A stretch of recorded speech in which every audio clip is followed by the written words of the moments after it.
Hello everyone. I hope you are doing well and enjoying this beautiful fall days. And it's been a month since last month and since our last conversation. Our today artist is Sarah Katz. If I pronounce your last name correctly, Sarah, you can correct me. Yes, you did. Yeah. Her work is both figurative and storytelling. She has a lot to tell through her artwork. Sarah, welcome to our conversation. Thank you. How are you? I'm good. How are you doing? Very well. We are so glad that you have you here today with us. Would love to hear about you and your artwork and your stories.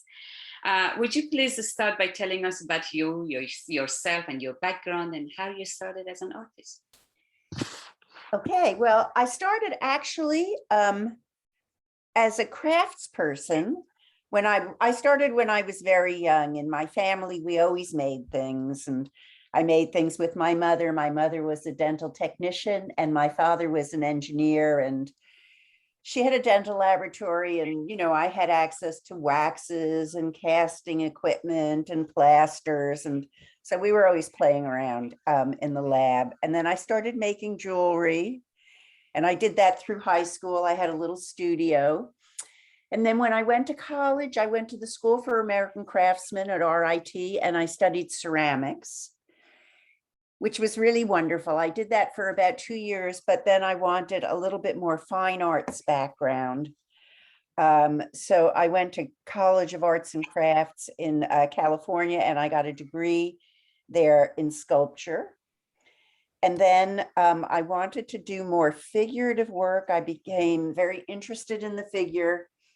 So I sort of had graduated, but I took some classes in Philadelphia in figurative sculpture.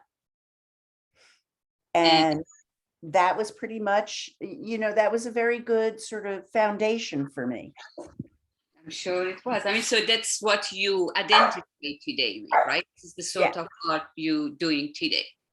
Yes, it's what I've continued to do. I've worked with ceramic materials, both in art and in industry. I saw some of your work, and I just received email from this show, which is the annual NOVA show. I think you worked, you won an award, right? For one of your. I did. I won an award for the dance. Yeah, I think probably we're going to see that piece here in our show as well in the conversation. So, okay, so you have so many story to tell. Let's see some of your artwork, okay? So, and then you walk us through some of your artwork, and we can continue our conversation as we see your artwork and you explaining that. Okay, I work in series. So I like to sort of, I sort of like to delve into like an area, and then I stay there for a while, sometimes months, sometimes years.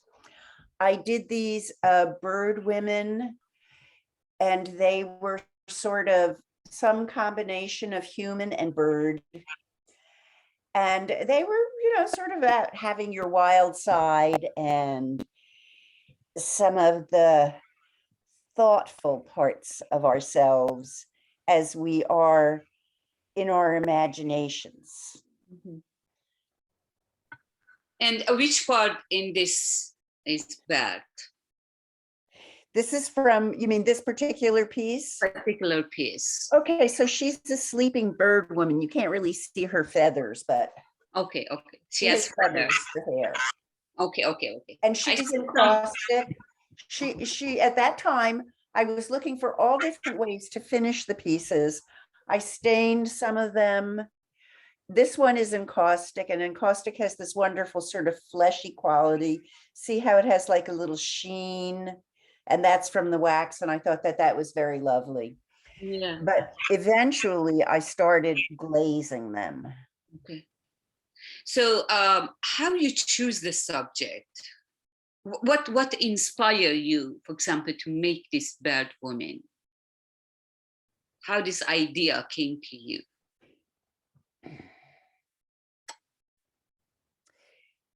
I don't know that I can actually tell you specifically that. I think it was partly an unconscious desire to fly Yeah. and to, it was a time when I was getting out of some things and transforming into some other things. I had been in business for about 15 years and I had decided to return to my art career. I was sort of financially finally able to do that. So the first thing I did, when I did that, I got a studio and I took off. So Actually, I it think, makes no sense, to transform something into something new, and then you yes, kind of transform her into a bat. And how big this piece is? this piece is, let me see, about 24 inches. Okay, so it's quite large. How long it takes you to make something like this? I would usually spend with the model 3 or 4 sessions of 3 hours each. And then I would work on it myself for, I don't know, depends. Some things go up much more quickly than other pieces. But certainly it's time consuming and, finishing the surface and dealing with how I'm going to paint it or glaze it, is more hours. It really depends. It's hard to say. But usually if I'm working with a model, I will have 15 to 21 hours with the model. Okay. And then do you sketch ahead of time or I just? do. Yes, I do clay sketches. I do like 6-minute clay sketches. Actually, that's a really interesting question. When models come, they can't really hold a pose. They can get in the pose, but as they pose, they relax. So at the end of a pose, the model is never in the same pose as she is at the beginning of the session. So I depend on my sketches, which are like 8-minute sketches or possibly 16-minute sketches, to preserve the freshness of the gesture. So even if a model is posing, of course, I will work with the model, but I will also always go back to the sketch.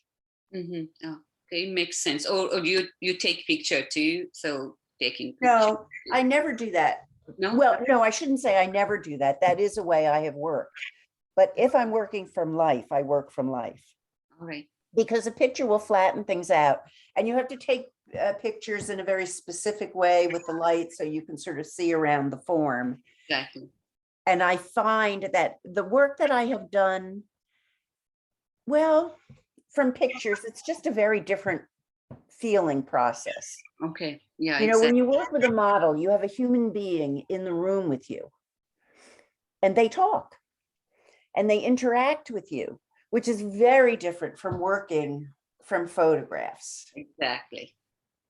Yeah, that completely makes Now, sense. this is a piece that was from photographs. So this is called The Conversation. And actually it's after a Matisse painting I once saw called The Conversation, where he and his wife are in a garden. She's seated in a chair and they're talking. So I mean this piece to be all 8 figures. You can start, by looking at any one of them to enter the conversation. And it is about relationships. Mm-hmm. I wish I had that painting of Matisse to kind of see how you get idea from that. Who are your biggest influence, since you talk about Matisse in your artwork? I think my biggest influences when I was young and in college still, I heard Alice Neal speak and I was very, very impressed with her. And, at that time, there was a lot of conceptual work and there was a lot of minimal work and there was a lot of non-representational work, but I was very affected by her for her portraits and the immediacy of her portraits and the intimacy of them. And I was also very influenced by R. Crumb for his narrative style and for his fearlessness about subject matter. And I first encountered him, I think, when I went to California and I saw those early Mr. Natural comic books. And they were so fresh and so weird and so impossibly original and creative. And I was I think that if I would talk about the two people who artistically influenced me most, but there were so many, there were teachers. My teacher, Franz Wildenheim, who taught me pottery when I was a real baby artist. And, he had so much to share about creative process and how to get ideas and how to get started. And so I have had a lot of influences, and, I've studied a lot of art history and I've seen a lot of art. So I think all of this is influential. Yeah. So you consider your work conceptual or narrative? Both. I think there is a conceptual element to it. It is narrative in the sense that often I will actually even tell a story. Okay. Or I will suggest a story through one piece. I mean, when you look at a piece like this is my adorable dog, Mango. The one you just let him in? No, oh no, this was a previous dog. Okay. This one is a puppy, but this is Mango, and she was just a wonderful dog. And there she is sleeping in the chair. And I actually had done a whole series of the models sleeping in the chair. So there were, 6 or 7 pieces of people sleeping in this chair. And I don't know, when I was sort of finished with the models, and, then Mango just got in the chair and she went to sleep, and, she wanted me to work with her. So I did that. And I think that a lot of people love this piece who love their pets. I'm sure they did. What type of material you use? Oh, this is ceramic. Ceramic, okay. This is all ceramic. I used a modeling technique to make Mango, the little dog, and I built the chair out of slabs. Okay. All right, wonderful. Wow, this I'm sure has a lot to well, this one I actually think sort of speaks for itself. Honestly, the real inspiration for this piece was that wonderful red glaze on the inside that is so sort of bloody looking and fleshy looking. And these torsos, I did this series of torsos not at all from life. And I used a slab technique to make them. There were quite a few of them. One of them is the turning torso, and this is the exploding torso. And why you decide to do this? What's the story behind this exploding torso series?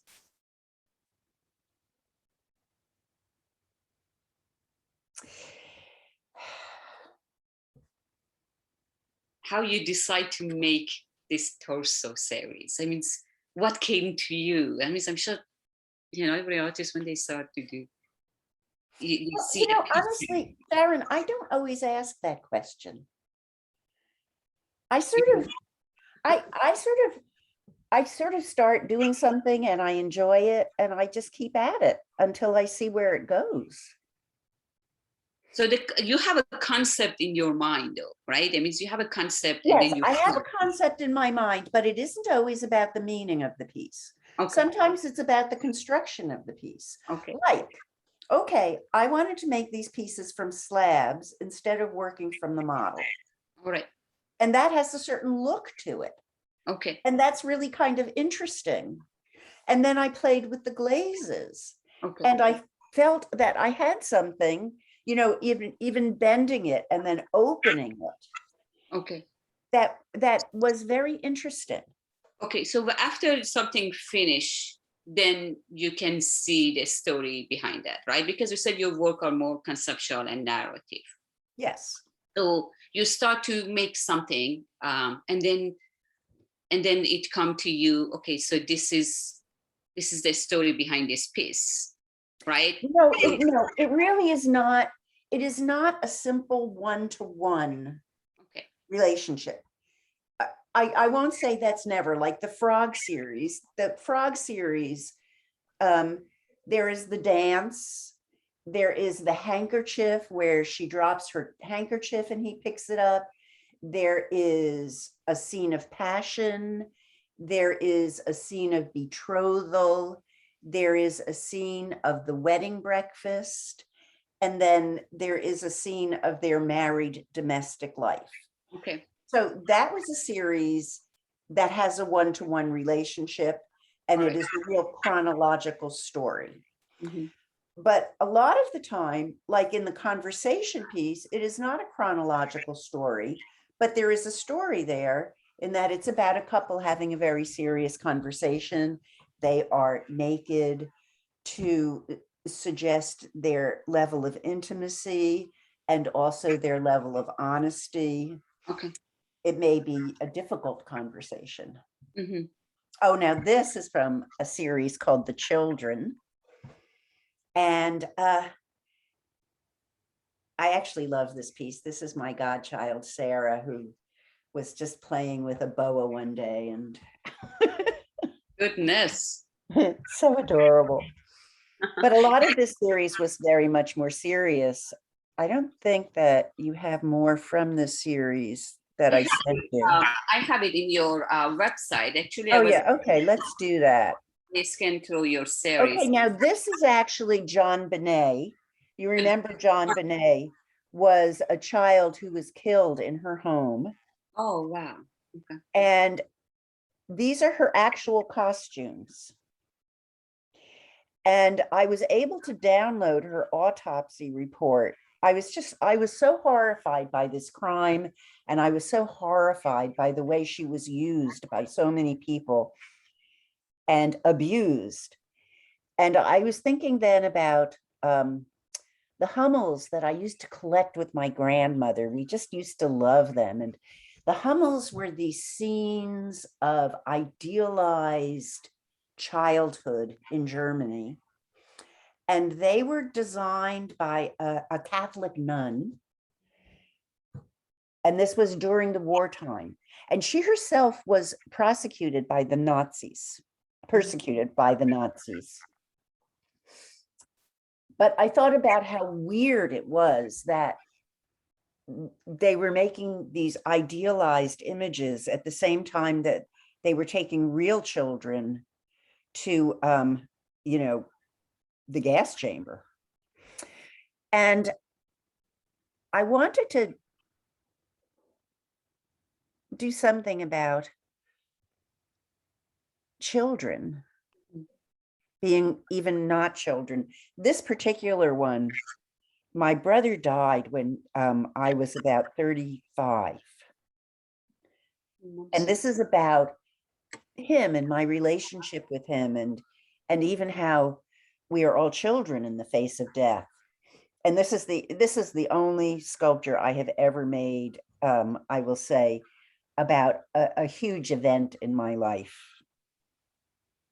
Very, very touching, actually.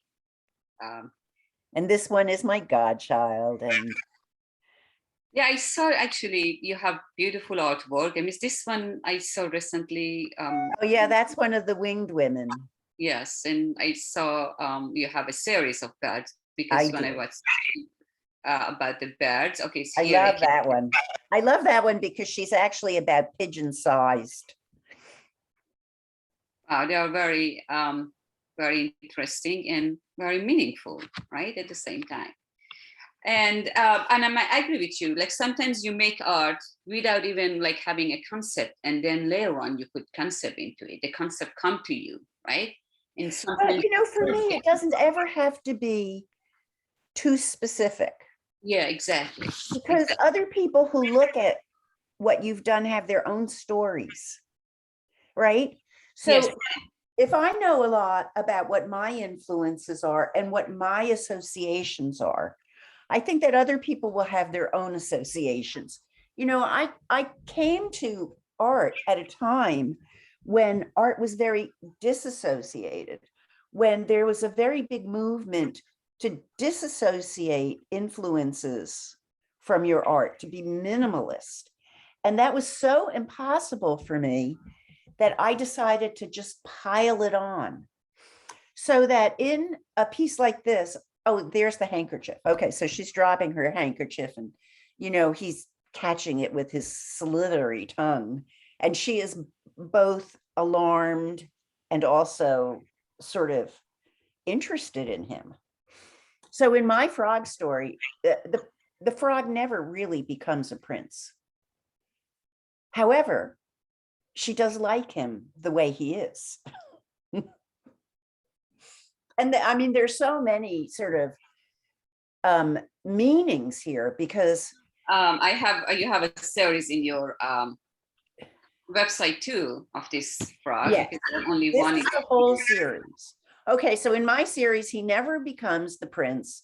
The prince is a figure who is domesticated, who is dutiful, who takes his responsibility for running the kingdom. The frog is never domesticated. He's always a wild creature. Mm-hmm. And she marries this wild creature. I understand that. So I think this was the one was in annual. Now Yes, that's the one. Yeah, that's the one in the annual. Very interesting story behind this frog series. So I think that's the one that has the most of an actual story. This one, the one sitting. Oh, okay. Yeah, the frog series. Frog series. There's actually a story you could tell. Okay. It's more narrative. Yeah. Than the others. All right. And then the muses. What's the muses about? It's really a celebration of flesh.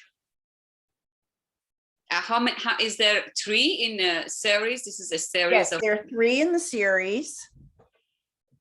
I actually only have 2 left, but one of them is sold. But yeah, I worked with this model for a while. She was a wonderful model.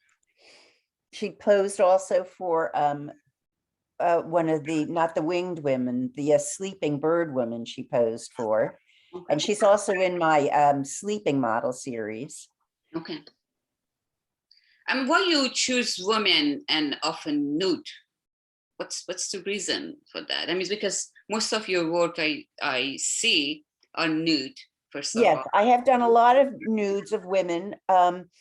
When I was a young artist, I worked with both women and men, but eventually I really started working only with women. It was simpler to be alone with them. There was, sexuality would not necessarily come up. And that was the original impetus for working with the women. And also because I have seen so much art of men painting women nudes. So I thought it was really interesting for a woman to be under a woman's gaze. And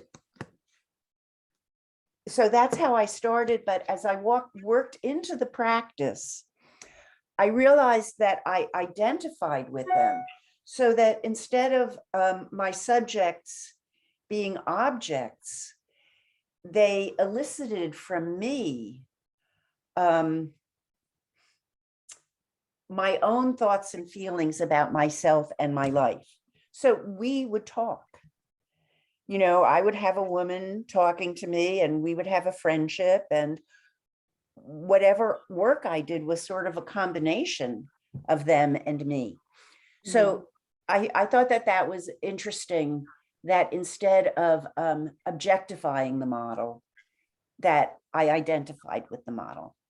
Okay. So why they are nude often? Is that just, do you have a reason for why? It's a metaphor. Okay. It's a metaphor, the naked truth, the bare facts. Okay. Makes sense. Or means it's all it has a history, of course. Yes. Beauty. Okay, so this is a series again, Floating Women. What are these about? Well, the Floating Women are actually part of the Bird Women sort of series. I mean, this is like ongoing with me.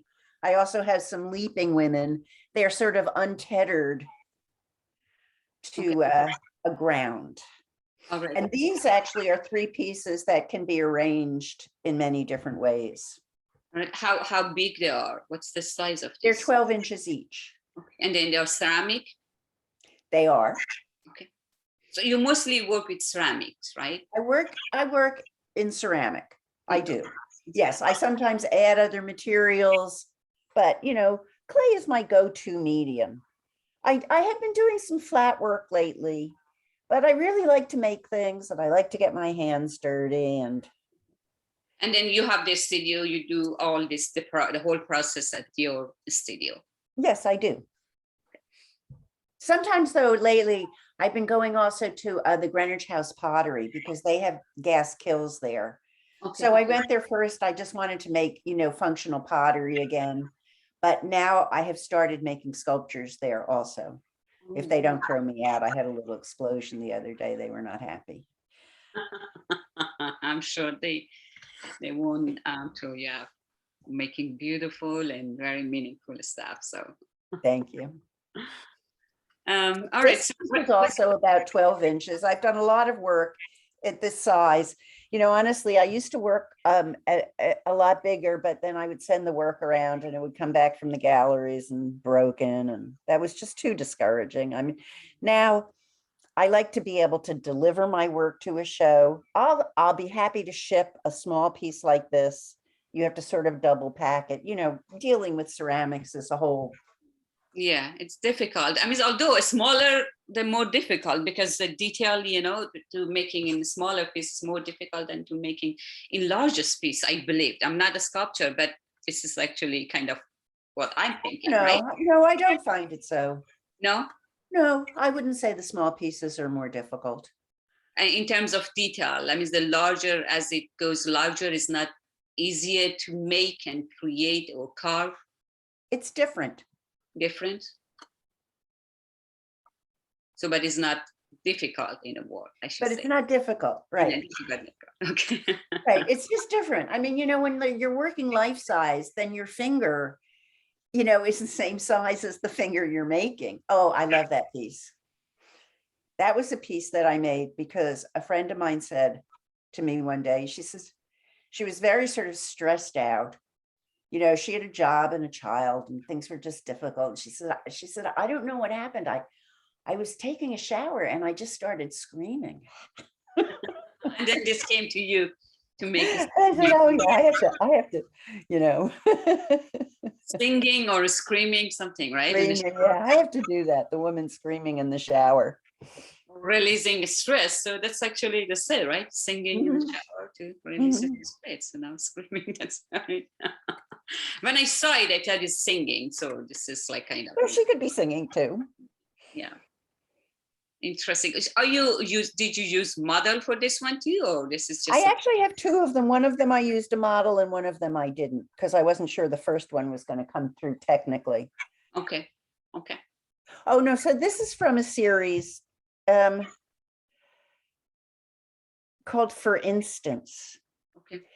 And I think that they're sort of stories in themselves.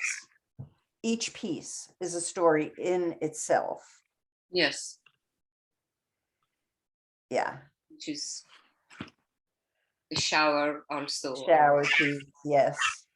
I wonder if my mother loved me. So sad. This is yeah, it's very sad. Very sad. What's the story behind this? I know we don't have time and we're running out of time, but okay. So many. Well, there's no particular story behind it. I think that a lot of women have confusing relationships with their mothers. And sometimes mothers are ambivalent. And sometimes it's, because nobody is really your perfect mother. And also it's about, the desire of the adult woman to still have a mother, someone she can go to and be nurtured. And yeah, I understand. Do you have what was the most memorable response, I should say, to your work? I mean, actually, it's funny. This one up you have here, the 3 muses. I had this in a show once, and a woman came up to me and she was weeping to see a large woman nude and portrayed as if she had pride in herself. Yes. And she was just weeping. And I Yeah. think that was the most touching thing that has ever. How large are these? It is an nesting users. These are, let me think, I think they're 18 inches high each. Okay. Wow, because when someone says your work, they would say, "What's the reason?" And then the answer before you gave me said they shouldn't have always a reason. But when they see, I personally, when I saw your work, I said, "Okay, so what's the reason of this? I wonder if my mother loves me, or that, like shower or something." So your art, your work always, there is this question, why question on it, which is like people seeking, I mean, at least this is my understanding, seeking answer to that. What's their reason? I mean, every artwork has, based on how you observe it and how you interpret it. So it's different from person to person. Well, if you say, why did she do this? Or what is this about? Yes. That's fine, because for me, that means that you have some engagement with it. Yeah, exactly. I mean, so your work definitely attract people to actually think about it, right? When someone see this work, they constantly, it stays in their mind, and then they would, it's not like something you just pass by it fast, I'm glad to hear you feel that way about it. Yeah, I mean, I'm serious, and it's not something you can just see it in a gallery and walk by it, and say, oh, okay, it's nice, and then go. It's something you have to stop, and it also stayed with you to say, okay, what is the meaning of that work, right? There is something which is, at least for Well, me. Farrin, you could not have given me a nicer compliment. Thank you so much. Yeah, this is me, and I'm sure many people believe the same thing. Oh, I love this piece too. This is Kiki. She actually had very short hair, but I just loved her. She was a dancer. She is a dancer, and she had this beautiful hair, even though it was short. And it's very hard. Okay, it's very hard to do a standing nude with no support. All right. Right? You look at all the Greek sculpture, and when it's metal, like, when it's carved, everybody's sort of standing up against a piece of wood, or sometimes the toga is coming down to support them. So I just thought it was very funny and sweet to do a standing female nude who is held up by her hair. And also, I actually have done a lot of work about hair, because hair is very important in so many cultures. In the Arab cultures, there are stories about a woman being deprived of her clothing, but she may cover herself with her hair. Mm-hmm.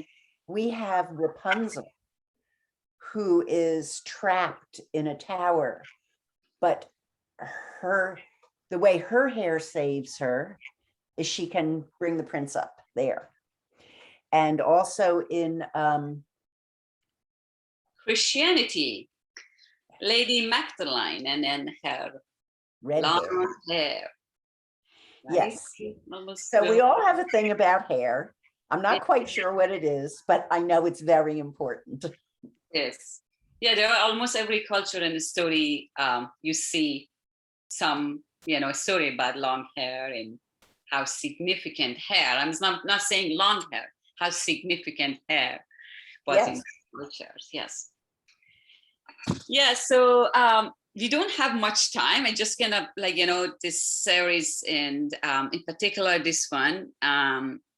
Tell us a little bit about this piece, and then I guess we are out of time in our conversation. This is really just a piece about different women and how they look and how they gesture. I mean, I just find it constantly amazing that people can be so expressive and so different. So these are, you use different model, or all of them are one? I have two models. That's why I called it Fat Girl, Thin Girl. One of the girls is rounder than the other one. Okay. And actually one of them, this one, I don't know if I'm pointing. I made that one up. That's the very thin girl who crosses her legs. Oh, this one. You know, fatter girls can't cross their legs that way. Yeah. That one, yeah. It was just about difference and flesh. And, you know, sometimes I just want to celebrate humanity. Beauty. Celebrate women beauty. Yes. Human being. Yes, exactly.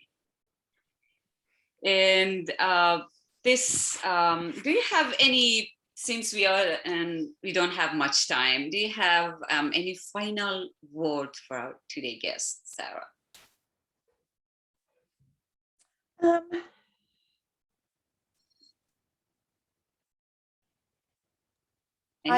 You know, I'm very happy to share my work. I don't often talk about my work in this way, and it's kind of interesting for me even to hear myself try and articulate some of these things. When I go into my studio, I really start working and I kind of discover what I'm working on as I do it.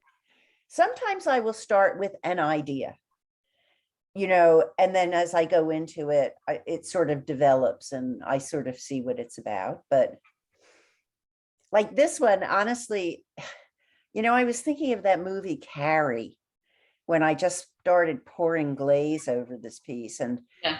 I just love the way that it looks and the way the pour marks, you know, went around the contours of the form to make it more vivid. So, you know, that really worked for me. I can't say that it has a lot of narrative, but Exactly. But it's gorgeous. It is. And as I said, you know, it makes people think and kind of like, you know, it stays with them for a while. Oh, this is so much fun. These women, this is just before I closed down my studio in New York. I'd been on Union Square for, I don't know, 28 years. I was there forever. That studio was just packed full of stuff. And these women came who did burlesque. And they came and they posed for me in their costumes. This is Dirty Martini, a lovely, lovely lady. We had so much fun together, and she would stand there and get her little pasties going around for me. That was a lot of fun. The last piece in our today. Oh yeah, so this is the work that I'm doing now at the pottery, which is a combination of modeled forms and thrown forms. Okay. So I had been working on a piece about lust, actually, just before the pandemic hit. And I was just incapable of doing anything really during the pandemic. I had had some surgery, I was recovering, and then the pandemic hit, and I just was not, I was just exhausted in every single way. And nothing I was doing before the pandemic seemed relevant. So afterwards, you know, when we got our vaccines and things started getting a little better, and, you know, I started going back to the pottery, and I said, well, you know, what is my actual impulse now? And it was to protect everybody. We have all been through such a chaotic, disturbing period, politically, health-wise, you know, the isolation, the way our relationships shifted. For the young people, it has been especially terrible. I can't think of anything that wasn't affected for them, you know, their financial life, their emotional lives, their education, their professions. So I just had this impulse that I would like to protect everybody, or watch over everybody. So I've been doing these sentinel figures. I did the dog, and this is the elephant. And these are about, I guess they're about 20 inches. Okay. And I'm hoping that I'll be able to make them bigger. I mean, I'm sort of working out the way that I make them and how they go, and then I hope I can make them bigger. All right. Thank you very much, Sarah. This conclude our today conversation with Sarah. We really enjoy your artwork, and Thank you. Thank you very much. I enjoyed talking to you. yeah, these are the your contact information. I include your email and your website here. And if you have any more questions, you can reach out to Sarah, or you can reach out to us through our email and through our Instagram. And we're looking forward to next month and our next artist. Thank you very much, Sarah. Thank you, Farrin. Bye.